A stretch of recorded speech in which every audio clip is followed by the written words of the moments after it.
Hello, magandang tanghali po sa inyo. Today, share ko po sa inyo itong aking spicy calgareta. Ito. Dito muna po tayo sa ating karne. Ito po yung spare ribs ng tupa. Ayan. Hindi po ito yung maliliit na kambing na local. Tupa po ito. Kasi dito sa KSA, karamihan po tupa ang kambing nila. Ayan. Ayan po siya. So, ito po yung ating mga ingredients. Garlic, onions, at ito po ang ating tomato sauce. Inaluan ko po yan ng tomato paste para po siya mapula. At itong ating patatas, carrots, bell pepper, red tsaka yellow. Pwede rin po mix nyo kahit anong kulay. At ito naman po yung ating mga spices at powder. Ito po yung ating black pepper, toyo, magic sarap, gagamit tayo para masarap siya. At itong ating chili powder, ayan, homemade ko po yan. Tsaka Himalayan salt, kahit anong salt pwede. At ito po yung pampatanggal ng odor o anggo ng kambing. Ayan, pakikita ko po sa inyo. Mga seeds, spices po ito. Meron siyang cinnamon, cardamom, cloves. Mix na po siya, halo-halo. Nabibili po ito. Kung nasa Pinas po kayo, yung tanglad at saka luya. Ayan. Ito po yung pampatanggal ng anggod nila dito. So, ngayon gagawin po natin dyan. Itong kambing natin, ilalagay na natin dyan. At ito pong ating mixed seeds. Ayan. Lagyan po natin yan tubig at pakuluin natin. O, lagyan na natin po siya ng tubig. Pakuluin po natin siya dyan. Simmer po natin para po mawala yung kanyang anggo. Pasensya na po at nakalimutan ko tong river spread natin. Ayan. Tsaka po yung ating butter pala. Ayan po. So, ito pong river spread kong to. Chicken po ito ng river. So, homemade ko po yan. Ayan. Ginawa ko kasi mahirap pong maghanap nito dito. Okay. So, tsaka po yung ating butter.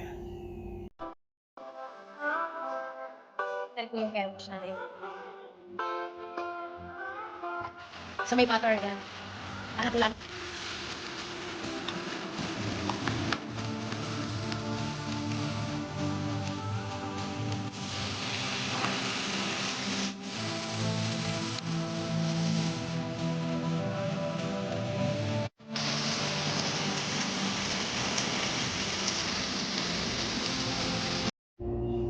Ito na po yung ating kambing. Ayan. I-half cook nyo lang po siya kasi palalambutin pa po natin ito sa tomato sauce natin at yung gulay natin para po magkaroon siya ng lasa. Kasi kung overcook na po dito, malulusaw po yung inyong karne. So, ayan. Ngayon, manggigisa na po tayo.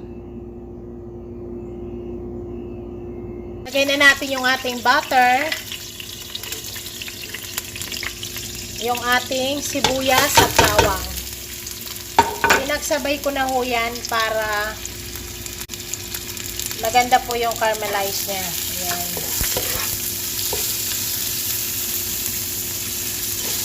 Butter po yung gamitin nyo, para masarap siya.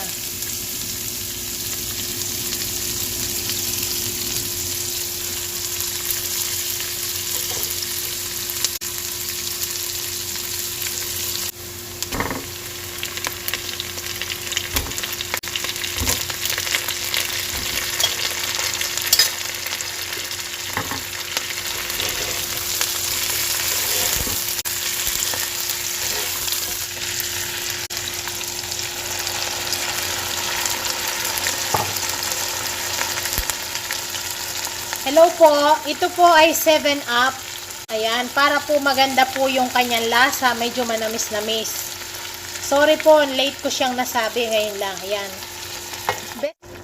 Instead po na tubig yung pantutubig nyo, isang baso, Sprite or 7-Up po ang ilagay natin. Ayan, para po mas manamis-namis siya ng konti at masarap siya.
Ayan na po, luto na yung ating kalgaretang tupa.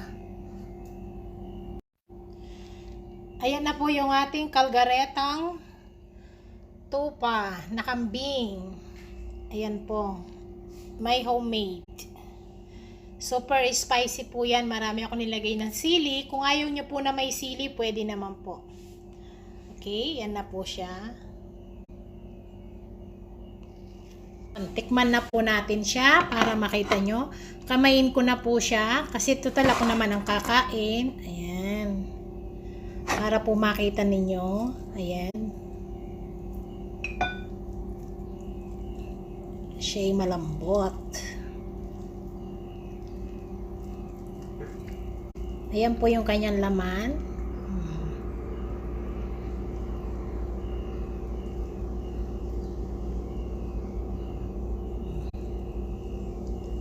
Ayan po. Siya'y napakalambot. Tikman na po natin. Sarap. Kain na po kayo.